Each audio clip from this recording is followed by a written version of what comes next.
अस्सलाम वालेकुम स्टूडेंट्स, उम्मीद है कि आप लोग खैरियत से होंगे। जैसा कि आप लोग जानते हैं, हमने लास्ट लेक्चर में जो है वो लेक्चर नंबर 2 किया था और उसके अंदर डेंसिटी ऑफ अर्थ और मास ऑफ सन का टॉपिक हमने निपटाया था। और आज हमारा जो टॉपिक है variation of G with altitude. इस साल से पहले तो बहुत इंपॉर्टेंट टॉपिक हुआ करता था, दो ही क्वेश्चन आते थे लॉन्ग में, बहुत इंपॉर्टेंट। तीसरा वेटलेसनेस ऑफ सैटेलाइट भी था, लेकिन जो दो बहुत इंपॉर्टेंट टॉपिक्स है वो कौन कौन से हमारे पास थे? Variation of G with altitude, जो सामने बोर्ड पर नज़र आ रहा होगा आप लोगों को, और इसके अलावा एक टॉपिक है variation of G with depth, जो हम इसके बात करेंगे। ठीक है, आज का जो हमारा टॉपिक है वो पेपर रिस्पेक्ट से तो मेरे ख्याल से इतना इंपॉर्टेंट नहीं होना चाहिए, लेकिन चैप्टर के लिहाज से बड़ा इंपॉर्टेंट है। ठीक है, तो मेरी कोशिश ये होती है कि मैं साथ साथ डेरिवेशन करवाऊँ आप लोगों को, लेकिन इंशाल्लाह जो नेक्स्ट डेरिवेशन हमारी होगी variation of G with depth, वो हम बिल्कुल साथ साथ बोलते भी जाएंगे, साथ साथ लिखते भी जाएंगे। लेकिन फिलहाल ये इस मेथड से सीख लें आप लोग, variation of G with altitude. देखिए, एल्टीट्यूड का मतलब क्या होता है हमारे पास? एल्टीट्यूड का मतलब है हाइट, वेरिएशन मतलब है चेंज आना। अब कोई भी बॉडी अगर सरफेस ऑफ अर्थ पे रखी हुई है, ठीक है, जब सरफेस ऑफ अर्थ पे रखी हुई है तो आप जानते हैं ग्रेविटी की वैल्यू क्या होती है? 9.8 मीटर पर सेकंड स्क्वायर होती है। लेकिन जैसे जैसे आप सरफेस ऑफ अर्थ से ऊपर जाते रहते हैं, हाइट पे जाते रहते हैं, ग्रेविटी की वैल्यू में चेंज आता रहता है, and that change is called variation of g. अब किसके लिहाज से चेंज आ रहा है? विद एल्टीट्यूड, यानी कि जैसे जैसे हाइट बढ़ती जा रही है, एल्टीट्यूड बढ़ता जा रहा है, चेंज आता जा रहा है किसके अंदर? जी की वैल्यू के अंदर। अब देखिए बच्चों, हम ये चेंज कैसे फाइंड आउट करेंगे, क्या फॉर्मूला होगा, उसका पूरा हमने प्रोसीजर जो आपके सामने बोर्ड पे लिखा हुआ है। ठीक है, थोड़ा सा इंट्रोडक्टिव पैराग्राफ हर डेरिवेशन के अंदर होता है, तो इस डेरिवेशन के अंदर भी है। मैं साथ साथ मार्कर हर लाइन से चलाता जाऊंगा ताकि आपको कोई मुश्किल ना हो। ठीक है, देखिए क्या हो गया? Consider a body of mass m which is placed on the surface of अर्थ। एक बॉडी जिसका मास क्या है? m है, और कहाँ रखी हुई है? सरफेस ऑफ अर्थ पे रखी हुई है। जब सरफेस ऑफ अर्थ पे रखी हुई है तो इस वक्त यानी कि the value of acceleration due to gravity, जिसको हम स्मॉल जी से करते हैं रिप्रेजेंट, और कब है ये value of acceleration due to gravity? जब बॉडी कहाँ रखी हुई है? एट अर्थ सरफेस रखी हुई है। जब मैं मास ऑफ अर्थ पढ़ा रहा था आप लोगों को, तो मैंने वहाँ पर भी ये फॉर्मूला ड्राइव करवाया था, g is equals to G M E upon R E square, और मैंने इसको जो है वो बॉक्स के अंदर इनक्लोज भी किया था। ठीक है, और मैंने कहा भी था बेटा कि whenever you want to find out the value of G at the surface of earth, you have the formula that is G is equals to G M E over R E square, and when a body is raised to a height h, then the value of acceleration due to gravity at height gh will be। क्या मतलब हुआ इस बात का? जब surface of अर्थ पर है तो फॉर्मूला क्या है? G M E upon R E square है। बाय डायग्राम भी देख लीजिए, ये ग्रीन कलर से सर्किल बनाया है, ये अर्थ को रिप्रेजेंट कर रहा है, और इसकी सरफेस ऑफ अर्थ पे एक बॉडी रखी हुई है जिसका मास हमने क्या किया? स्मॉल m से किया है रिप्रेजेंट। ठीक है, इसके दरमियान और अर्थ के दरमियान जो डिस्टेंस है वो उसूली तौर पर सेंटर टू सेंटर होना चाहिए था, as I told you in the topic mass of earth के अंदर मैंने बताया था आप लोगों को। लेकिन यहाँ पर इसका सेंटर से लेकर इसका रेडियस इतना छोटा होता है, हम इसको नेग्लेक्ट कर देते हैं। ठीक है, तो ये हमारे पास क्या हो गया बच्चों? रेडियस ऑफ अर्थ हो गया। रेडियस ऑफ अर्थ के ही इक्वल इनके दरमियान डिस्टेंस भी है, तो इसलिए हमने क्या लिखा है यहाँ पर? आर ई स्क्वायर लिखा है। अच्छा जनाब, अब क्या किया? इस बॉडी को उठाया, कहाँ ले गए? हाइट h पर ऊपर ले गए। जब हाइट h पर ऊपर ले गए तो तुम्हारे पास overall distance centre of earth से क्या हो गया? आर ई से लेके h तक का डिस्टेंस, आर ई से लेके h तक का डिस्टेंस, यानी टोटल डिस्टेंस क्या होगा? पहले रेडियस ऑफ अर्थ, फिर जितना ऊपर लेके गए हो वो हाइट इन्वॉल्व हो जाएगी। जब वो हाइट इन्वॉल्व हो जाएगी तो टोटल डिस्टेंस क्या बन जाएगा? Radius of earth plus height from the surface of earth, that's why the total distance become R E plus H. तो फॉर्मूला रिमेन सेम। देख रहे हैं आप लोग कि फॉर्मूला कैसा रहा?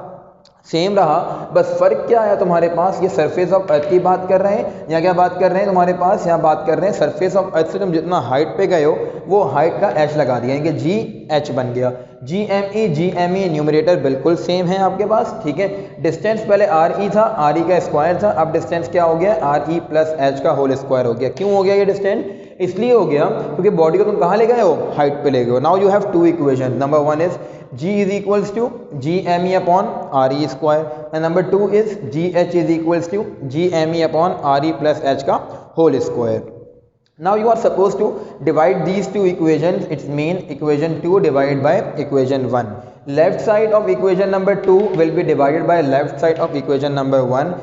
Similarly, right side of equation 2 will be divided by right side of equation number 1. आप देख रहे होंगे यहाँ पर कि ये रही लेफ्ट साइड, ये 2 की, और ये रही लेफ्ट साइड 1 की। मैं इसको फ्रैक्शन वाइज भी लिख सकता था, यानी कि इसको लिखता न्यूमरेटर के अंदर, इसको लिखता डिनोमिनेटर डिनोमिनेटर में, ठीक है। लेकिन अब चाहे फ्रैक्शन फॉर्मेट में लिखा हुआ हो या चाहे आपके पास लिखा हुआ हो डिवीजन के फॉर्म में, दोनों बातें एक ही जैसी होती हैं। देखें ये आपके पास आ गई लेफ्ट साइड किस चीज़, राइट साइड किस चीज़ की, इक्वेशन नंबर 2 की। ये आपके पास आ गई राइट साइड इक्वेशन नंबर 1 की। और आप ये बात जानते हैं कि जब भी डिवाइड का साइन हो उसके बाद क्या लगा हुआ हो, कोई फ्रैक्शन लगी हुई हो, तो वो डिवाइड का साइन मल्टीप्लाई में कन्वर्ट हो जाता है और जो फ्रैक्शन है वो इन्वर्ट हो जाती है, ठीक है।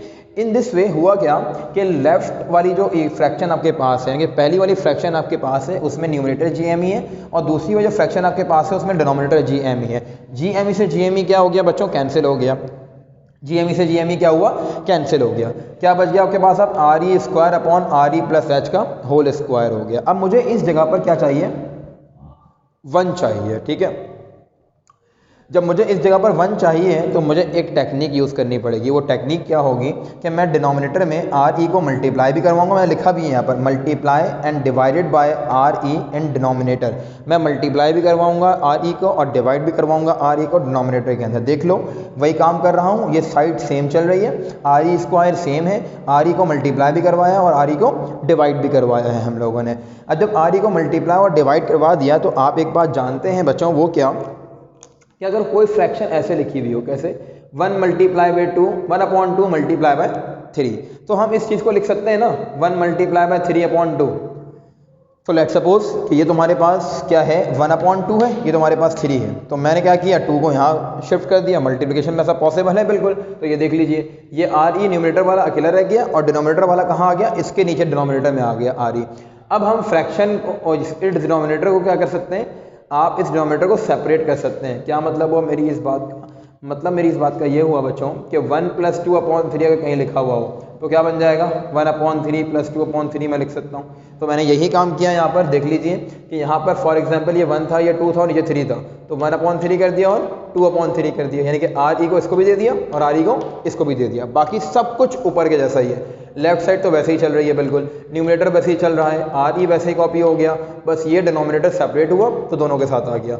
जब दोनों के साथ आया तो RE से RE क्या हुआ, कैंसिल हो गया। जब कैंसिल हो गया बच्चों तो इसकी जगह पे क्या आ गया, 1 आ गया, ठीक है। यहाँ भी RE स्क्वायर मौजूद था, ऊपर भी RE स्क्वायर मौजूद था। RE स्क्वायर से RE स्क्वायर क्या हो गए, कैंसिल हो गए। जब RE स्क्वायर से RE स्क्वायर कैंसिल हो गए तो ऊपर बचा क्या, 1 अपॉन दिस वैल्यू। आप फिर जानते हैं एक बात, वो क्या कि जब भी कभी लिखा हुआ हो 1/A तो हम इसको लिख सकते हैं ना A इनवर्स। क्या लिख सकते हैं, A इनवर्स लिख सकते हैं। तो इसका मतलब क्या होगा, ये 1 है तो ये क्या हो जाएगा, A हो जाएगा। जब ऊपर जाएगा तो पावर कैसी हो जाएगी आपके पास, नेगेटिव हो जाएगी। तो यही काम हुआ, आपके पास क्या आ गई, नेगेटिव पावर आ गई है, क्या नेगेटिव इंटीजर आ गया। अगर मेरे पास पॉजिटिव नंबर होता और पॉजिटिव 2 होता तो कोई मसले की बात ही नहीं थी। हम लगाते स्क्वायर फार्मूला A + B के होल स्क्वायर वाला और क्या खुल जाता है यहाँ पर फॉर्मूला, यहाँ खुल जाता A square + 2AB + B square. But problem is that कि हमारे पास क्या है, नेगेटिव इंटीजर है। Whenever you want to find the value of this negative integer by the help of binomial theorem you have this theorem, ठीक है। जब भी तुम्हारे पास क्या होगा, कोई भी नेगेटिव इंटीजर होगा किसी भी टर्म के ऊपर, किसी भी फ्रैक्शन के ऊपर, तो तुम इसको स्क्वायर फार्मूला से सॉल्व नहीं कर सकते। तो मैं क्या यूज़ करना पड़ेगा, बायनोमियल थ्योरम यूज़ करना पड़ेगा। अब बायनोमियल थ्योरम कहाँ से आ गया, देखिए मैथमेटिक्स के अंदर जो लोग प्री इंजीनियरिंग के स्टूडेंट्स हैं वो मैथमेटिक्स में चैप्टर नंबर 8 के अंदर आई थिंक सो ये थ्योरम पढ़ेंगे, ठीक है, जिसका नाम क्या है, बायनोमियल थ्योरम है। मेडिकल वाले बेचारे मैथ्स पढ़ते ही नहीं है, जब मैथ्स पढ़ते ही नहीं है तो उनको ये फॉर्मूला क्या करना पड़ेगा, याद करना पड़ेगा, ठीक है। तो कोई इतनी मुश्किल बात नहीं है, आप आराम से याद कर सकते हैं इस चीज़ को। वो क्या, देखें जब भी 2 टर्म हो और 2 टर्म ऐड हो रही हों, ठीक है, ऐड होने वाली टर्म्स के ऊपर कोई भी जो पावर हो वो क्या हो, नेगेटिव इंटीजर हो। जब नेगेटिव इंटीजर हो तो बच्चों ये चीज़ इवैल्यूएट कैसे होगी, फॉर्मूला ओपन कैसे होगा, ये कॉन्सेप्ट है नहीं, मैं आपको याद करवाने के लिए कॉन्सेप्ट बता रहा हूँ। देखें 1 का तो 1 एज इट इज़ आ गया, ये 1 तो जो है वो एज इट इज़ आ गया, ठीक है। उसके बाद प्लस का साइन एज इट इज़ आ गया। अब फर्ज कर लें कि ये पावर जो है इससे मल्टीप्लाई हो रही है, क्या बन गया, nx। क्या आ गया बच्चों, nx आ गया, ठीक है। नीचे क्या लगा हुआ है, 1 फैक्टोरियल, ये जो एक्सक्लेमेशन नुमा मार्क है ये कहलाता है मैथ्स के अंदर फैक्टोरियल, ठीक है। और फैक्टोरियल का मतलब क्या होता है, देखें फैक्टोरियल का मतलब होता है कि तुम्हारे पास अगर कहीं लिखा हुआ है 4 फैक्टोरियल तो इसका मतलब क्या होगा, किसी भी नेचुरल नंबर के साथ अगर फैक्टोरियल का साइन लगा हुआ है तो इसका मतलब है उसके पीछे वाले तमाम नेचुरल नंबर जो है इससे मल्टीप्लाई हो रहे हैं। Let's suppose 4 multiply by 3 multiply by 2 multiply by 1 बन जाएगा, ठीक है। अब देखिए 1 के पीछे तो कोई नेचुरल नंबर होता ही नहीं है, इसका मतलब क्या हुआ, ये 1 ही रहेगा। 2 के नीचे के पीछे नेचुरल नंबर कौन सा है? 1 है, तो ये क्या बन जाएगा? 2 बन जाएगा, क्योंकि 2 मल्टीप्लाई बाय 1 2 कहलाता है। अच्छा जनाब, अब आगे वाला, इसमें होती तो बहुत सारी टर्म्स हैं, लेकिन आपको सिर्फ 2 टर्म्स का काम है, तो तीसरी टर्म हमने शो करने के फिर भी लिख दी। अब आपको तीसरी टर्म का काम भी नहीं है, लेकिन तीसरी टर्म से एक कॉन्सेप्ट समझ में आएगा, दैट्स वाई हम तीसरी टर्म लिख रहे हैं। अब तीसरी टर्म कैसे लिखी है आपने, देखें पहले n था, यहाँ भी n मौजूद है, पहले सिंपल x था, यहाँ x स्क्वायर हो गया। बस एक फ़र्क क्या हुआ कि आप ये याद कर लीजिएगा कि n में से 1 क्या हो जाएगा? माइनस हो जाएगा। पहले 1 फैक्टोरियल था, अब क्या हो जाएगा? 2 फैक्टोरियल। आगे आपने डॉट्स डाल दिए क्योंकि फॉर्मूला ख़त्म नहीं हुआ, फॉर्मूला सो ऑन है आगे, ठीक है। दोबारा एक बार देख लें कि 1 का एज इट इज़ आ गया, प्लस का प्लस आ गया, इससे ये मल्टीप्लाई हुआ, क्या बन गया? nx बन गया। नीचे डिनोमिनेटर में क्या है बेटा? 1 फैक्टोरियल है, यहाँ पर भी n था, तो तीसरी टर्म में भी क्या होगा? n होगा। यहाँ x था, तो यहाँ क्या होगा? x स्क्वायर होगा, ठीक है। यहाँ पर तुम्हारे पास सिंपल n है, तो यहाँ भी सिंपल n है, लेकिन एक और काम क्या किया कि n में से 1 माइनस कर दिया। यहाँ 1 फैक्टोरियल था, यहाँ क्या हो जाएगा? 2 फैक्टोरियल तुम्हारे पास, सही है। अब देखो यहाँ पर देखो, ये है तुम्हारे पास 1 एज इट इज़ 1, यहाँ x की जगह क्या है? h अपॉन आर ही है, तो x की जगह क्या आ गया बच्चों? x, तुम्हारे पास x की जगह क्या आ गया? h अपॉन आर ई आ गया, ठीक है। अब तुम इसको इवैल्यूएट कर रहे हो, कैसे इवैल्यूएट करोगे? लेफ्ट साइड तो वैसे की वैसे ही लिखी हुई है, मैं यहाँ लिख भी दिया याद दिहाने के लिए कि जहाँ जहाँ x होगा, जहाँ जहाँ x होगा वहाँ वहाँ क्या आएगा? h अपॉन आर ही आएगा। जहाँ जहाँ n होगा वहाँ वहाँ क्या आएगा? -2 आएगा। तो यही काम हमने किया बच्चों कि n की जगह क्या हो गया? -2 हो गया, x की जगह क्या हो गया? h अपॉन आर ही हो गया। 1 फैक्टोरियल का मतलब क्या होता है? 1 होता है। n की जगह क्या हो गया? -2, n की जगह क्या हो गया? -2, -1 रिमेन सेम, x की जगह क्या हो गया? h अपॉन आर ई का होल स्क्वायर, सही है। अब देखो प्लस माइनस क्या बन जाएगा बेटा? ये बन गया तुम्हारे पास माइनस, ठीक है। 2 into h, 2h upon R E, 2h upon R E आ गया। डिनोमिनेटर में तुम्हारे पास 1 लिखा हुआ हो या ना लिखा हुआ कोई फ़र्क नहीं पड़ता, इसलिए हमने नीचे 1 नहीं लिखा। अच्छा जनाब, यहाँ देखें, यहाँ नीचे 2 डिनोमिनेटर में भी है और 2 न्यूमिनेटर में भी है। 2 से 2 क्या हुआ? कैंसिल हो गया। -2 -1 -3, ये वाला माइनस, -2 -1 -3, -3 इंटू माइनस +3, h का भी स्क्वायर होगा और आर ई का भी स्क्वायर होगा, तो क्या बन जाएगा? 3h square over R E square. ज़रा देख लीजिए ये क्या बन गया तुम्हारे पास? 3h square over R E square. अब देखो जो h अपॉन आर ई है, बेसिकली h हाइट छोटी है, रेडियस ऑफ अर्थ बहुत बड़ा है, ठीक है।